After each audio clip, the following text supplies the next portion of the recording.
حضرت عبداللہ بن عباس رضی اللہ تعالی عنہما روایت کرتے ہیں کہ مال اولاد کے لیے ہوتا، والدین کے لیے وصیت ہوتی، تو اللہ تبارک و تعالی نے حکم منسوخ کیا جیسے چاہا۔ والدین کے لیے ہر ایک کے لیے چھٹا حصہ، لڑکوں کے لیے لڑکیوں سے ڈبل، عورت کے لیے 8واں اور چوتھا حصہ، اور مرد کے لیے چوتھا اور آدھا حصہ مقرر کیا۔ حضرت عبداللہ بن عباس رضی اللہ تعالی عنہما نے زمانہ جاہلیت کا جو طریقہ تھا، مکہ مدینہ میں جو رواج تھا کہ دنیا سے جانے والا مال اولاد کو ملتا، اور اولاد بھی اس کو ملتا جو جوان ہوتی، لڑنے کے قابل ہوتی، لڑکیوں کو حصہ نہ دیتے، اور اسی طرح والدین کے لیے حصہ نہیں ہوتا تھا۔ والدین کے لیے مرنے والا وصیت کر دیتا تھا کہ میرے مال سے میرے والدین کو اتنا دے دینا، جتنی وہ وصیت کرتا باقی سارا نوجوان بچوں کا ہوتا۔ ایک صحابی رسول تھے، غزوہ احد میں شہید ہوئے، ان کی بچیاں چھوٹی تھیں، بیٹے چھوٹے تھے، تو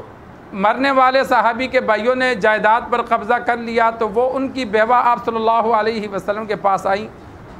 کہ یا رسول اللہ میری بچیوں سے کون شادی کرے گا جب ہے ہی کچھ نہیں؟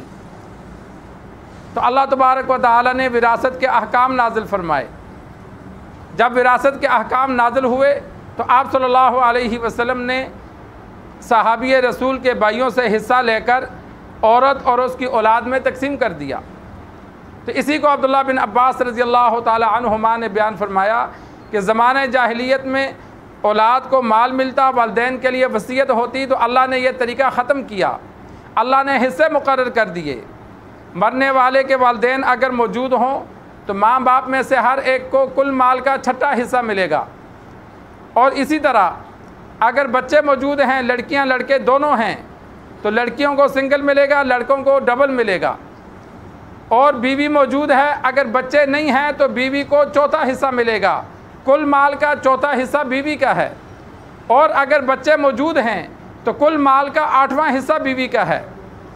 اسی طرح اگر بچے موجود نہیں ہیں، بیوی فوت ہو گئی، بیوی کے پاس مال تھا جتنا بھی تھا، تو اگر بچے موجود نہیں ہیں تو خاوند کو بیوی کا آدھا حصہ ملے گا، اور اگر بچے موجود ہیں تو خاوند کو چوتھائی حصہ ملے گا، 3 حصے بچوں پہ تقسیم ہوں گے۔ تو یہ مختلف حصے اللہ تبارک و تعالی نے قرآن مجید میں مقرر فرمائے۔ سرکار دو عالم صلی اللہ علیہ وسلم نے اپنے کلام مبارک سے امت کو سکھلایا کہ اس کا اتنا حصہ بنتا ہے۔ تو کوئی انسان فوت ہو جائے تو اس کی جو وارث ہیں،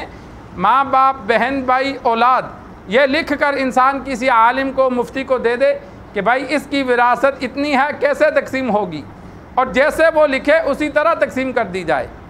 جس دن بندہ فوت ہوتا ہے اسی دن جو اس کے وارث ہیں اس کی جائیداد کے جیسے ہی وہ مرتا ہے مالک بن جاتے ہیں۔ اور شرعاً تو یہ حکم ہے کہ مرض الوفات میں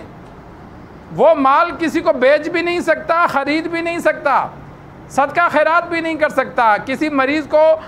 ایسی بیماری لگی جس میں وہ فوت ہو گیا، جس طرح ہمارے ہاں فالج کا اٹیک ہوتا ہے، دل کا اٹیک ہوتا ہے، یا کسی بیماری کا اٹیک ہوتا ہے، تو 2، 4، 10، 15 دن بعد مریض دنیا سے چلے جاتے ہیں۔